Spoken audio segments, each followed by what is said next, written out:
And the idea that sacrifice is the basis of the community, that's just obvious. Like the fact that you're married. So what's the sacrificial gesture there?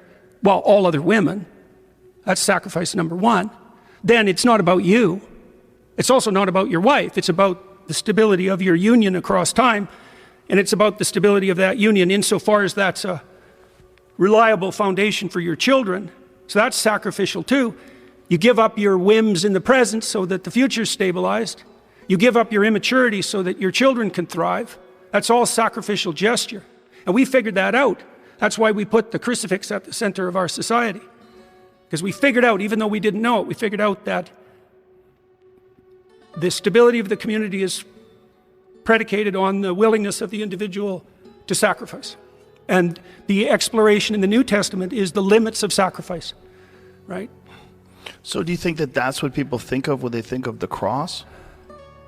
It's very hard to think about. It's very hard to know what people think about. I would say it depends on their level of sophistication. Right, that's what I'm getting at. Yeah. I don't think it's ever been explained to me that way, and I don't think most people think about it that way. When they think about it, they think Jesus died for our sins. There he is.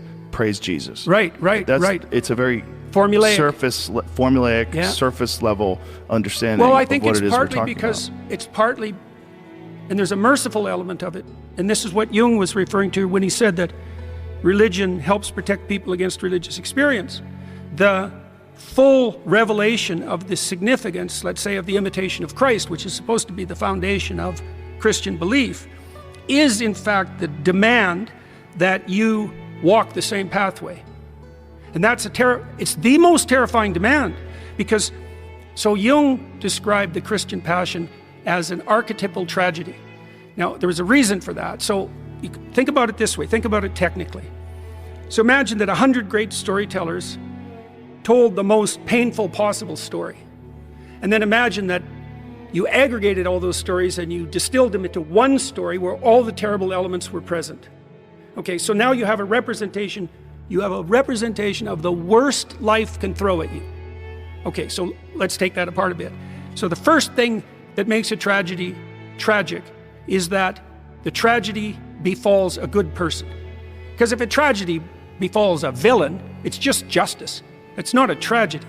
So it has to be a good person. So then, to amplify that, you would not only have the tragedy befall a good person, you'd have it befall a good person that everyone knew was good, but was not only good, was the best, and that was persecuted because he was good.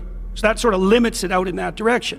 And then you might say, well, what does he have to face? Well, and the answer would be, well, the worst life has to offer. Okay, early death, early painful death, early painful, humiliating, unjust death at the hands of his friends, at the hands of the mob, under the thumb of a tyrant. Right. Brought about by people who knew that he was not only good, but the best of men.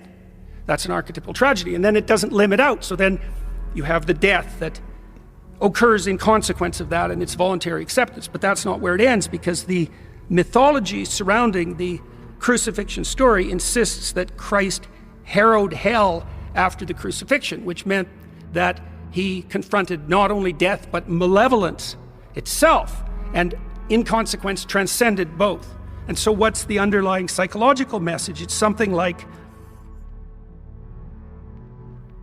the calling and the voice of conscience informing people that in order to thrive properly in life and to become who you could be, if you could be everything you could be, you have to voluntarily take on the weight of the worst life has to offer, including the depths of malevolence itself.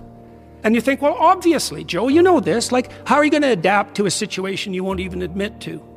Right. Well, so how could it be otherwise than for you to become everything that you could be, you have to embrace all of the catastrophes that life has to offer? Like, how could it be other than that? You're going to hide? You're going to pretend? Right.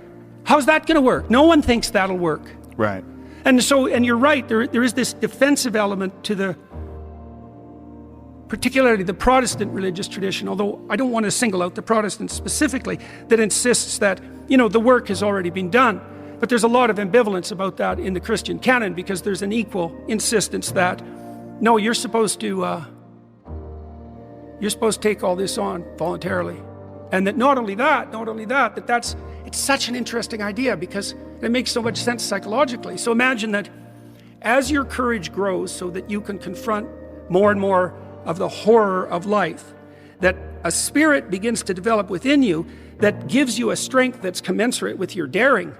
That's walking with God. That's the same thing. So the promise is that if you had the courage, something would be with you to allow you to bear up nobly under the burden. And all the clinical evidence supports that proclamation, because what you see in people in the therapeutic transformation is that insofar as they're willing to confront what terrifies them voluntarily, they get stronger. And then imagine that there's nothing but a metaphysical limit to that. And I think that's right. I can't see how it cannot be right. It makes sense, and it resonates with how we know people that have overcome great things in their life and become these very unusual and unique people.